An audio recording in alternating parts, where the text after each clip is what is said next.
Ang programang ito ay rated SPG. Striktong patnubay at gabay ng magulang ang kailangan. Maaaring may masiselang tema, lengguwahe, karahasan, sexual, horror o droga na hindi angkop. Ramdam ko naman na mahal ako niya. Siguro mas matimbang yung pagmamahal niya sa akin kaysa kay Carlos. Hindi nga inaasahan na hindi sisiputin itong si RJ dito ni Lynette dahil malakas ang kutob nito na mas matimbang daw itong si RJ kay ni Carlos at hihintayin nga daw dito ni RJ itong si Lynette at sisipot nga daw ito. Subalit ibang tao ang sumipot dito kay RJ upang ibigay nga itong sulat na pinadala nga ni Lynette para kay RJ. At walang kaalam-alam itong si RJ na palihim pala itong sinusundan dito ni Moira.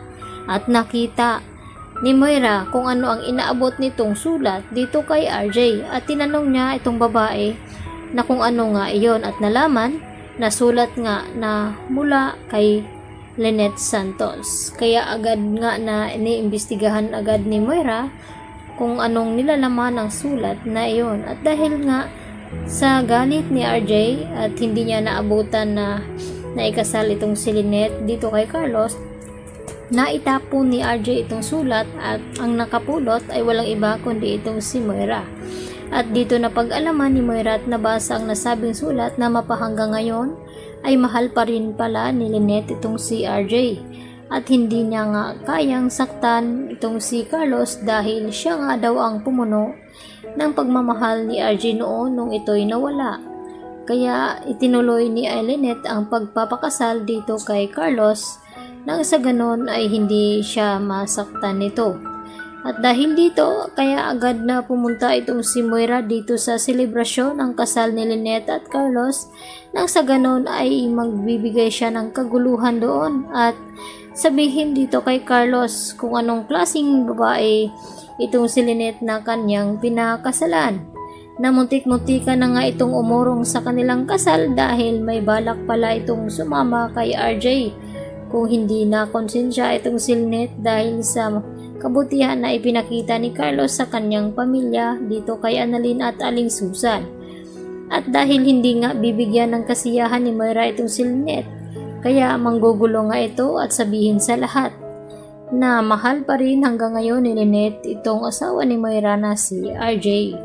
Nagulat naman itong si Aling Susan at Diyosa nang makalabas sila dito sa selebrasyon ay dito nga na dumating itong si Moira at sinabi pa ni Moira sa kanila ni Aling Susan na pasalamat na lang daw sila at dumating pa siya dito sa party ni Lynette at Carlos. Masama ba daw na i-congratulate niya itong dalawang mag-asawa? At dito na sinabi ni Aling Susan kay Moira na hindi nga namin kailangan ang babaeng hotdog dito nga sa party na kasal ni Lynette. At maya-maya nagulat itong si Lynette nang may makita nga dito nung binuksan ni Carlos itong nakatakip na puting tela at hindi nga natin tukoy kung ano nga iyon. Kung ito ba ay kakagulat ni Lynette dahil nagulat na nga naman itong si Lynette. Kung ito ay pasabog nga dito ni Moira at guguluhin itong selebrasyon.